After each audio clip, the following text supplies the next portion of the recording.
Senior archivist Velkith had spent 40 years cataloging dead ships in the void of space, and she had never once felt fear while doing her work until today. The vessel hung in the darkness like a sleeping beast, its hull scarred by ancient weapons fire and pitted by centuries of microasteroid impacts, yet still holding together with a stubbornness that spoke of engineering far beyond anything the Badjingde Conclave had ever produced her survey ship. The whisper of eternity seemed like a child's toy compared to this massive thing, and Velkith found her 4 manipulator limbs trembling as she studied the readings on her console. "Archivist," her assistant Krell said, his voice barely above a whisper. "The computer has finished its analysis of the hull composition." Velkith turned her eye stalks toward him and noticed that his scales had gone pale, a sign of extreme distress in his species. "Tell me," she said. "The classification is coming back as Class-15 Hellworld Origin," Krell said, and he had to stop and swallow before continuing.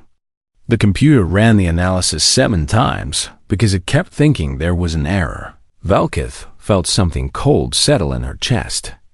The place where her species kept their primary heart Class-15 worlds were theoretical, nothing more than mathematical models used to define the absolute upper limit of planetary hostility. Places where no sentient life could possibly evolve because the conditions would kill anything that tried to think or build or dream such. Worlds had crushing gravity that would flatten conclave species into paste. Atmospheres filled with corrosive gases, radiation bombardment from unstable stars, and ecosystems filled with predators designed by evolution to be perfect killing machines. Yet here floated a ship built by creatures who had apparently called such a nightmare world their home. "Get the boarding team ready," Velkith said, and she was surprised to hear how steady her voice sounded when her hearts were beating so fast. "Archivist, protocol states that we should report this finding to the Conclave before any boarding action," Krell said. "Protocol was written by people who never imagined finding something like this," Velkith replied. "I will not let some committee of politicians decide to destroy this vessel before we learn what secrets it holds." The boarding team consisted of 12 specialists from 6 different conclave species, all of them trained in the study of alien technology and all of them visibly afraid as their shuttle approached the massive derelict Vel. Keth led them through a hull breach that looked like it had been torn open by some terrible weapon, the metal edges still twisted and blackened after all these centuries. The interior of the ship was dark, and their lights cut through the shadows like tiny suns trying to illuminate a cave built for giants, because that was what this place was. Velkith realized as they moved deeper inside. A ship built for giants.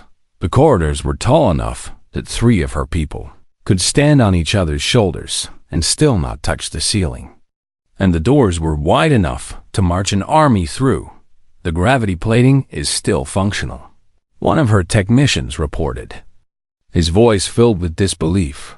"It is set to 9.8 meters per second squared." Velkith heard someone behind her make a sound of pure horror, and she understood why Conclave standard gravity was 3.2 meters per second squared. And even that was considered uncomfortable by many species. These creatures, these builders from a Class-15 Hellworld, had lived and worked in gravity 3 times stronger than what the Conclave considered normal. What kind of bodies must they have had? She wondered. What kind of bones and muscles and hearts to survive such crushing force every moment of their lives? They found their answer in the engineering bay. The skeleton sat against a wall, still wearing the remnants of what must have been a work uniform, its massive hands still clutching tools that looked like they could double as weapons. Velth approached slowly, her scientific training warring with a deep instinctive fear that told her to run, to flee, to get as far away from this thing as possible. The creature had been bipedal, standing on 2 thick legs that ended in feet clearly designed for bearing tremendous weight. and its arms were long and muscular, even in death. Built for lifting and carrying and fighting, its skull was large and round, with forward-facing eye sockets that marked it as a predator, a hunter, something that had evolved to chase down prey and kill it. The teeth were the worst part. A mix of sharp fangs for tearing meat and flat molars for grinding food. The dental arrangement of an omnivore. A creature that could and would eat anything it could catch. "It is huge," Krull whispered. And Velkith could only nod in agreement. The skeleton suggested a living creature that would have stood nearly 2 meters tall, with a body mass several times greater than any conclave species. A biological tank wrapped in meat and powered by the will to survive on a world that wanted it dead. "There is writing on the wall," one of her team members said, pointing with a shaking limb. Velkith saw it then. Words scratched into the metal with what must have been a tool, or perhaps just a strong finger. A final message from this dead giant to anyone who might find it. She activated her translation matrix and fed it the alien script, waiting as the program worked through thousands of possible language structures until it finally found a match. The words appeared on her display, and Velkith felt the universe shift beneath her feet. "Tell my family I love them. Tell Earth I did my duty. The ship is lost, but we stopped them. Signed, Chief Engineer Marcus Webb of the UN's Perseverance." The UN's Perseverance, she thought, rolling the name around in her mind. A name that spoke of stubborn refusal to give up, of continuing when all hope was lost, of surviving against impossible odds. It was the perfect name for a ship built by creatures who had evolved on a Class-15 Hellworld archivist, Krull called out, his voice high with panic. "Something is happening with the ship's systems." Velkith turned to see lights flickering on throughout the corridor. Ancient power systems waking up after centuries of dormancy, and then she heard it. A steady pulsing sound coming from deep within the vessel. "That is an emergency beacon," her communications specialist said. "It activated automatically when we entered the ship, and it is transmitting on a frequency we have never encountered before." "Can you shut it down?" Velkith asked. "No," the specialist replied. "An archivist, based on the power output. This signal could reach halfway across the galaxy." Velkith looked back at the skeleton of Chief Engineer Marcus Webb. Dead for centuries, yet still serving his ship, still calling out to his people. Still refusing to give up. The beacon was a message, she realized. A voice crying out in the darkness. "We are here," it seemed to say. "Come find us. Come bring us home." And somewhere out there, on a Class-15 Hellworld called Earth, Velkith knew with terrible certainty that someone was listening. 3 weeks had passed since the discovery, and Velkith had not slept for more than a few hours at a time since then. The data cores of the UN's Perseverance had proven remarkably intact despite 3 centuries of floating dead in space. And her team of specialists had been working around the clock to decrypt and translate the vast archive of information contained within what they found changed.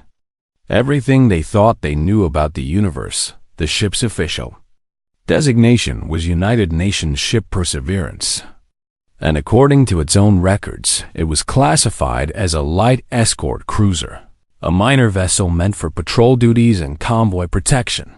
This horrified Velkith more than she could express, because the Perseverance was larger and more heavily armed than any battleship in the Conclave fleet, and the humans had considered it a small ship. The humans. That was what the creatures called themselves, beings from a world they named Earth, third planet from a star called Sol. In a region of space the Conclave had never explored, Earth was everything Velkith had feared and worse. The planetary data showed a world with gravity strong enough to crush most Conclave species, an atmosphere filled with oxygen that would burn their lungs from the inside out, and a climate so unstable that temperature and weather could change dramatically within hours. The ecosystem was a nightmare of predators and parasites. Creatures that hunted and killed and ate each other in an endless cycle of violence that had been going on for billions of years, and the humans had evolved right in the middle of it, clawing their way up from prey animals to apex predators through nothing but stubbornness and the ability to work together. Archivist, her lead translator, called out, "You need to see this." Velkith moved to his station and looked at the files he had pulled up on his display. They were personal journals from various crew members, daily records of their lives aboard the ship, and they painted a picture of humanity that was both terrifying and strangely beautiful. One journal belonged to a woman named Lieutenant Sarah Okonkwo, the ship's medical officer, and her entries described the human body in clinical detail. Humans healed from wounds that would kill any conclave species, regrowing skin and muscle and even bone given enough time. Their bodies constantly fighting against damage and decay with a maze immune system that waged eternal war against microscopic invaders. They ate the flesh of other creatures because they required certain nutrients that could only come from animal protein, making them obligate carnivores by necessity, if not by choice. They slept for 8 hours out of every 24, entering a state of unconsciousness that would be considered a medical emergency in most conclave species. Yet they did this every single day without fear. They reproduced by growing new humans inside their own bodies, carrying their young for 9 months before forcing them out through a painful and dangerous process that could easily kill both mother and child. And they did all of this while living on a world that was actively trying to murder them at every moment. The humans brought other Earth creatures with them. Another researcher reported, his voice shaking. "Look at this footage from the ship's recreation areas." Velkith watched the video file and felt her heart stutter in her chest. Humans were playing with animals that the ship's database identified as dogs and cats, creatures that were clearly predators based on their teeth and claws. Yet the humans treated them as companions and friends. One massive human male was rolling on the floor with a dog that could have easily torn out his throat, both of them making sounds of joy as they wrestled together. The love between human and animal was obvious and genuine, a bond forged on the death world where even predators needed allies to survive.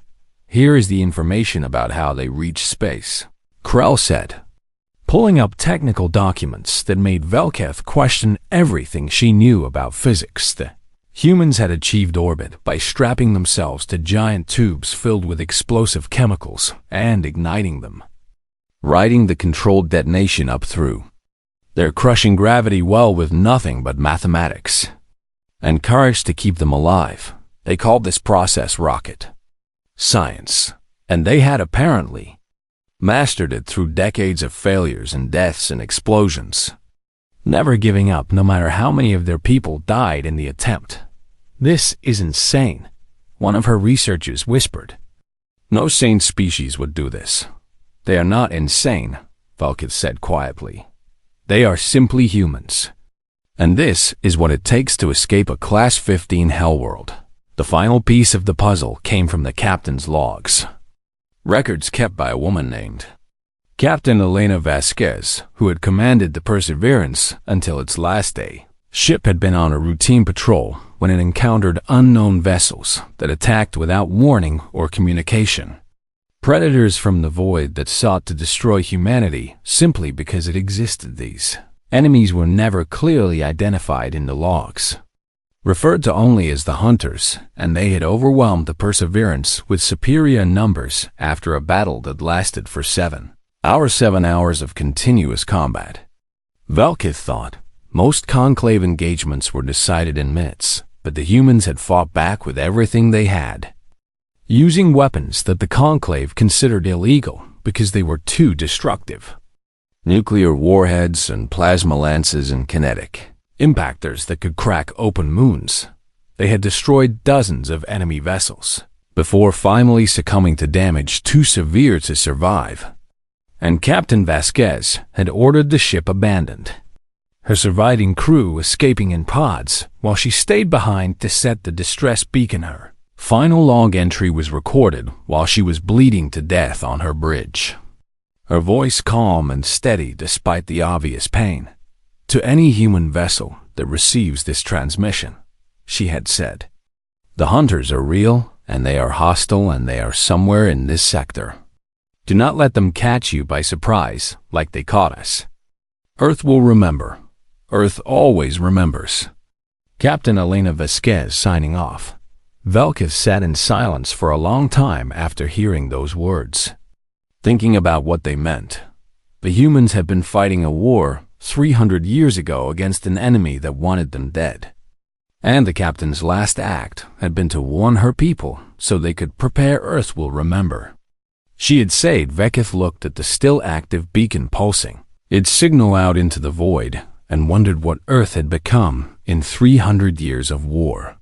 What weapons they had built, what ships they had constructed, what kind of civilization a Class-15 Hellworld species could create when they had a reason to fight. She wondered if the Conclave was ready to find out based on everything she had learned about humanity. She suspected the answer was no. The Conclave High Chamber had not seen this level of chaos in 500 years. Representatives from all 12 member species were shouting over each other, their translators struggling to keep up with the flood of fear and anger and disbelief that filled the ancient. Velkith stood at the center of it all, her report displayed on the massive screens that lined the walls, watching as the most powerful beings in known space came apart at the revelation of humanity's existence. "This is a hoax," declared Ambassador Threnix of the Velith Dominion, his feathered crest raised in aggressive denial. No species could evolve on a Class-15 world. The very idea is scientifically impossible. The evidence is clear, Velkith replied, keeping her voice steady despite her exhaustion. "I have provided you with whole samples, genetic material, cultural artifacts, and 300 years of ship logs. Humanity is real. Then we must destroy the derelict immediately," said Councilor Mrek of the Hollow People, a voice like wind through dead leaves. "We must ensure that no signal reaches these creatures. We must hide ourselves before they find us." "It is too late for that," Velkith said. "The beacon has been transmitting for weeks now. If the humans have any presence in this region of space, they already know we are here."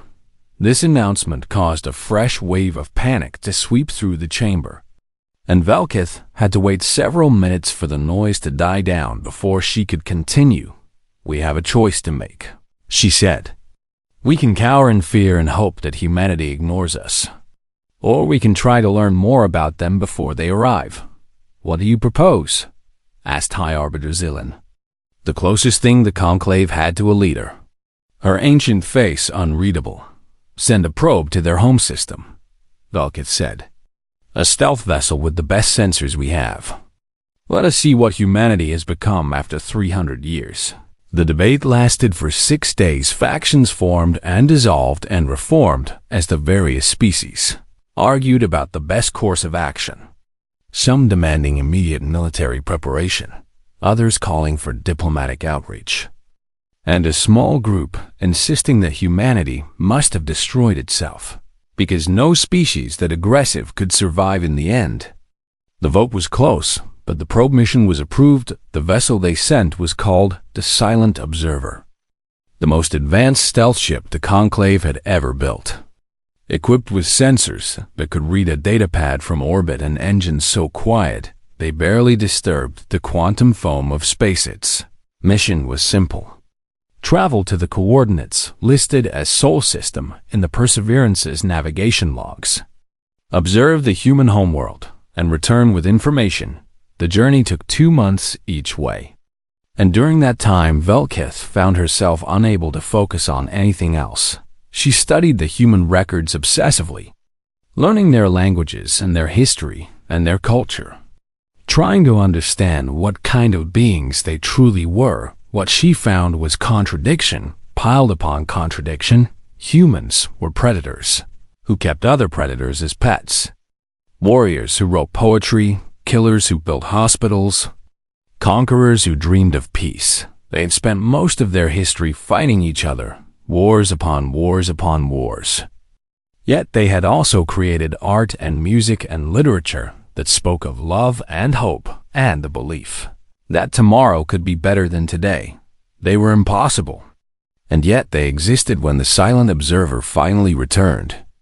Velkith was in the high chamber, waiting for the transmission along with every major leader in the Mayo conclave. The probe's data began streaming onto the screens, and the room fell into absolute silence. Sol system was not what anyone had expected. The human homeworld was surrounded by thousands of vessels, ships that dwarfed the Perseverance like that ancient cruiser had dwarfed the Whisper of Eternity. A fleet so vast that it blocked out the stars. Massive space stations orbited Earth, each one larger than some of the moons in conclave space, and mining operations stretched across the entire system, harvesting resources from asteroids and planets and the very sun itself. The humans had not just survived 300 years of war. They had thrived, growing and building and expanding, until they had claimed their entire star system as their own, and their technology had advanced beyond anything the conclave could match. The probe's sensors detected weapons platforms that could crack planets, shields that could withstand supernova-level energies, and engines that bent space itself to allow faster-than-light travel. This was what a Class-15 Hellworld species could build when they had a reason to fight.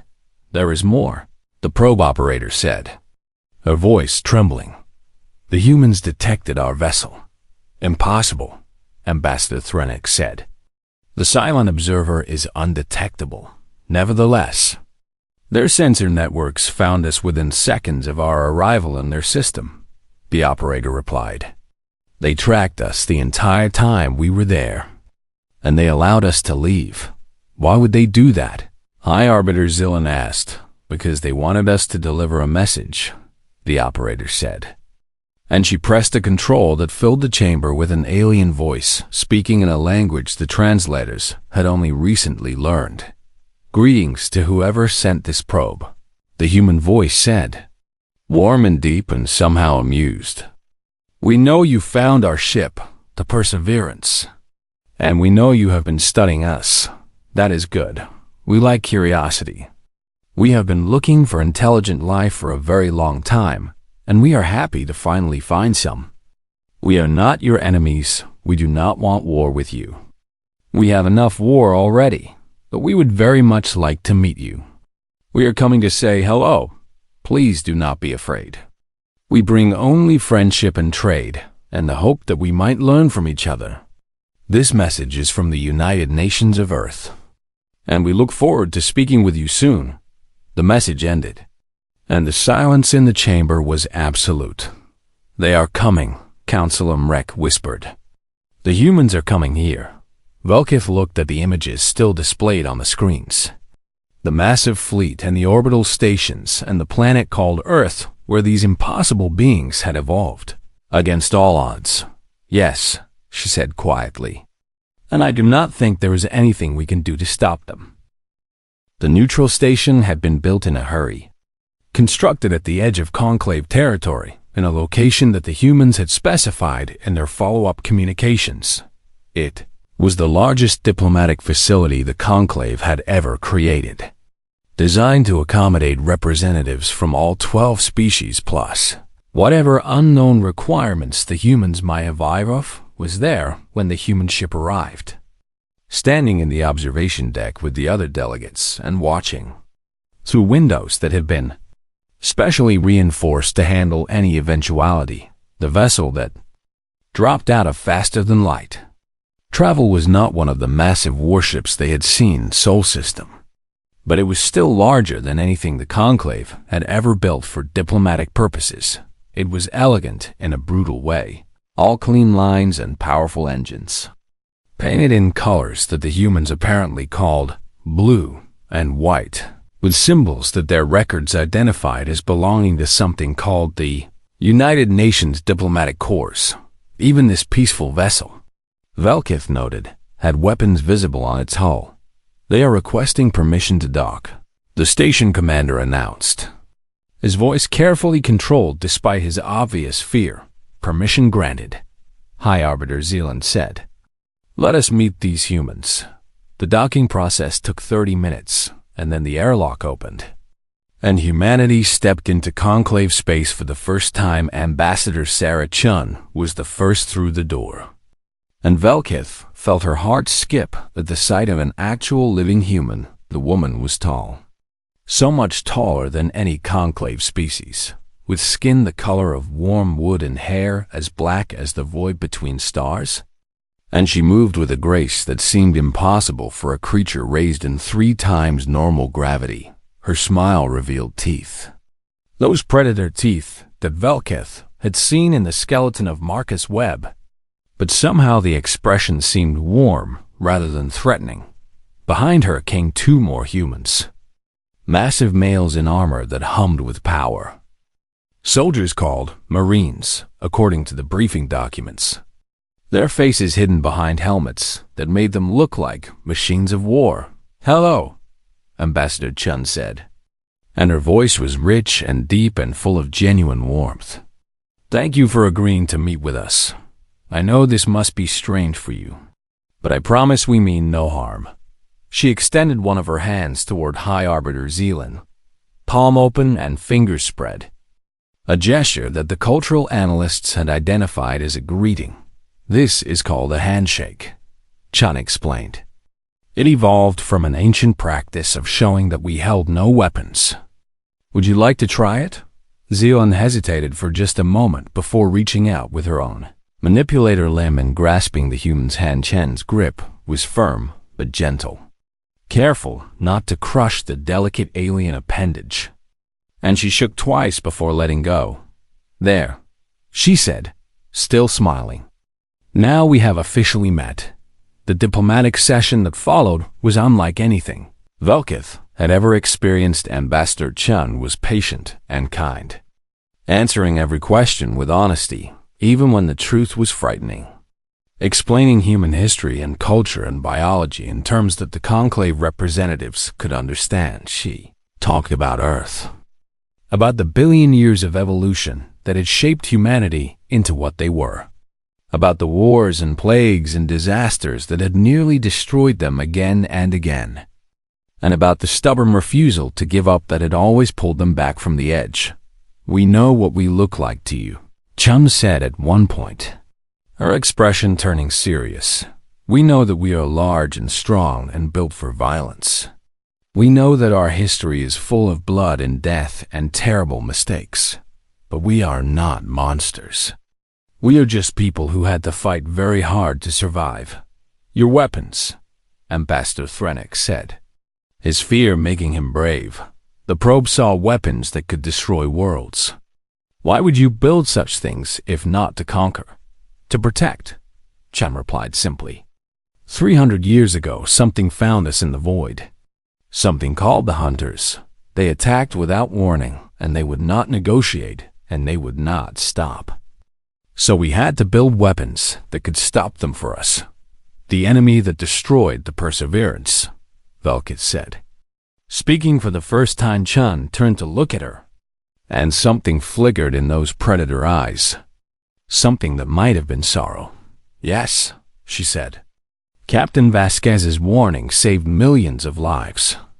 It gave us time to prepare, time to build, time to fight back.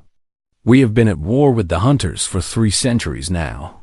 And, High Arbiter Zealand asked carefully, how goes this war? Chun's smile returned, but this time it was sharp.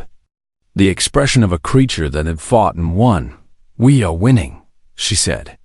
It took a long time and cost us dearly, but we have pushed them back to their home systems. The war will be over soon.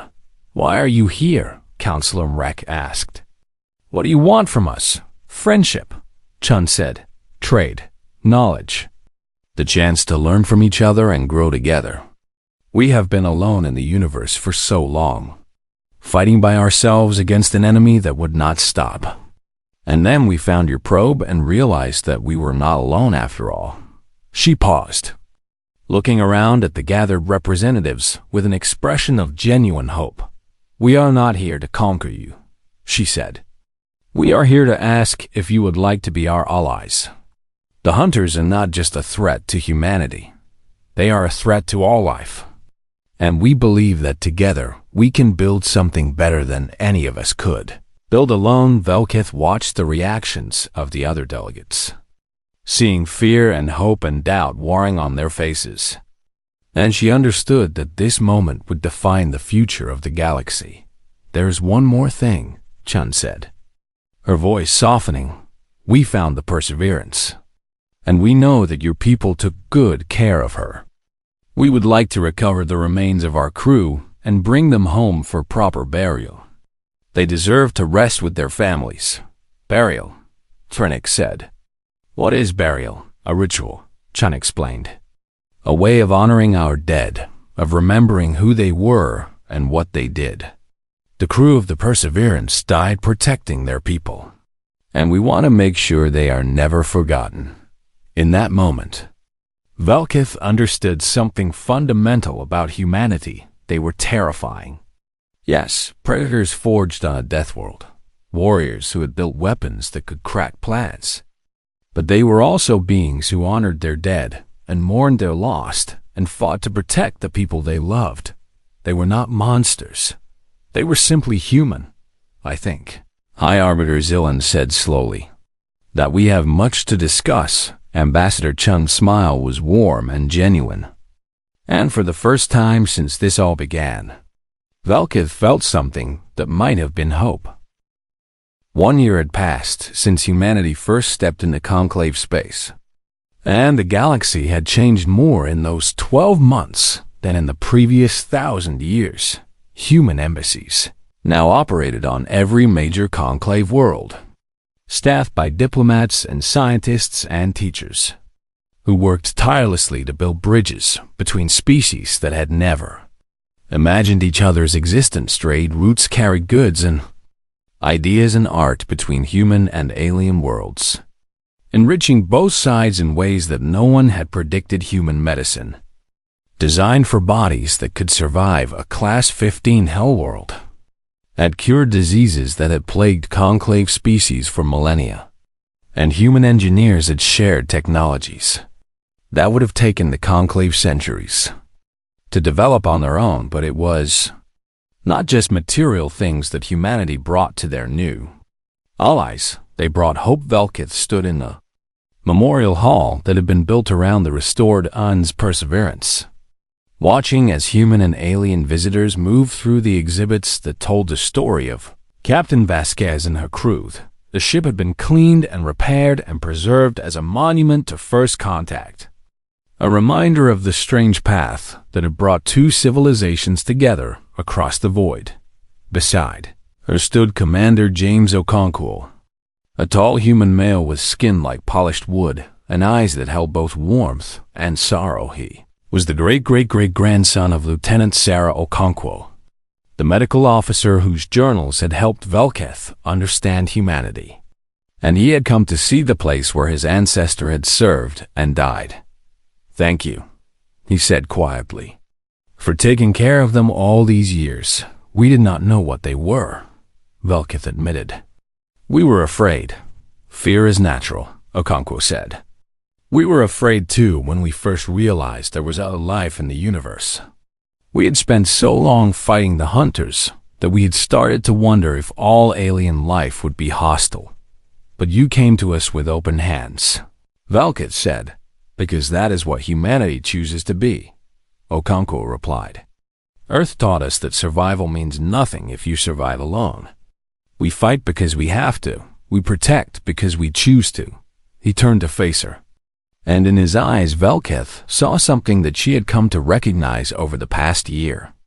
The fierce and tender fire that burned at the heart of human nature.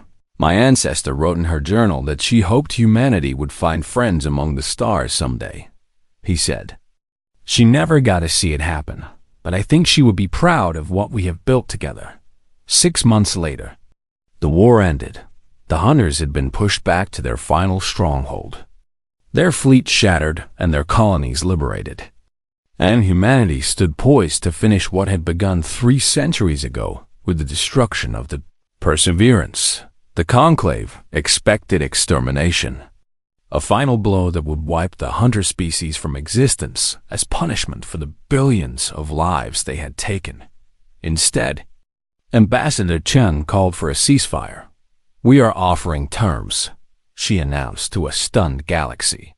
"Surrender, disarmament, and supervised rehabilitation. The hunters will give up their weapons and submit to monitoring. And in exchange, they will be allowed to live. They killed millions of your people," Ambassador Threnek said, his voice filled with disbelief. "They hunted you for 300 years. Why would you show them mercy?" "Because anyone can learn to kill," Chun replied. And her voice was heavy with the weight of all those years of war. "Earth taught us something harder. It taught us to choose not to." The hunters did not understand mercy. Their entire civilization had been built around the hunt, around the idea that the strong survived by destroying the weak. And the concept that a defeated enemy could be spared was so foreign to them that they literally did not have words for it, but they accepted the terms anyway, because they had no other choice. And because some small part of them was curious to see what these impossible humans would do next. Signing ceremony took place on the neutral station where first contact had occurred, and representatives from every species in the galaxy gathered to witness the moment. Veg was there, standing beside Commander Okonkwo, watching as Ambassador Chun and the hunter leader pressed their marks to the treaty that would end 3 centuries of bloodshed afterward. A young hunter approached Chen, its predator eyes filled with something that might have been confusion. "Why?" it asked. And that single word carried the weight of its entire species. Incomprehension. Chun looked at the creature that had once been her enemy, the descendant of those who had killed Captain Vasquez and her crew and so many others. And she smiled. "Because we choose to be more than what made us," she said. "Earth was hard, and it shaped us into warriors. But we decided that was not all we wanted to be. We wanted to be protectors, builders, friends. We wanted to prove that you did not have to be a monster just because you were born in a place that makes monsters." The hunter stared at her for a long moment, and then it did something that no one expected. It bowed its head. "Teach us," it said. Veketh felt tears forming in her eyes, the first she had shed since this journey began. And she understood at last what made humanity truly remarkable. It was not their strength, or their weapons, or their ability to survive on a death world. It was their capacity for mercy, their stubborn insistence on believing that even enemies could become friends, their refusal to let their past define their future. They had every right to be monsters, and they had chosen to be something better later that night. Velkith stood with Commander Okonkwo on the observation deck, looking out at the stars that humanity and the Conclave would now explore together. "What happens now?" she asked. Okonkwo smiled, and in that smile she saw the same hope that had driven his ancestors to strap themselves to rockets and ride fire into the sky. "Now we build something new," he said, "something that none of us could have built alone. We take all the pain and all the fear and all the war, and we turn it into a future worth living in." "That sounds very human," Velkith said. "It is," he agreed, "but it does not have to stay that way.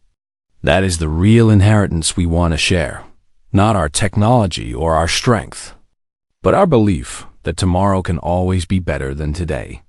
Velkith looked out at the stars and thought about everything she had learned since finding that ancient ship floating dead in the void. She thought about Marcus Webb dying at his post, about Captain Vasquez recording her final warning, about Ambassador Chun extending her hand in friendship, about the hunter bowing its head and asking to learn. She thought about a species born on a Hellworld that had every reason to become devils, and had chosen instead to become something else. "I think," she said quietly, "that I would like to learn that too. Okonkwo put his massive hand on her shoulder, gentle despite its strength. And together they watched the stars shine on a galaxy that would never be the same. Because humanity had come to say hello. And nothing would ever be the same again, and that, Velkith realized, was exactly as it should be.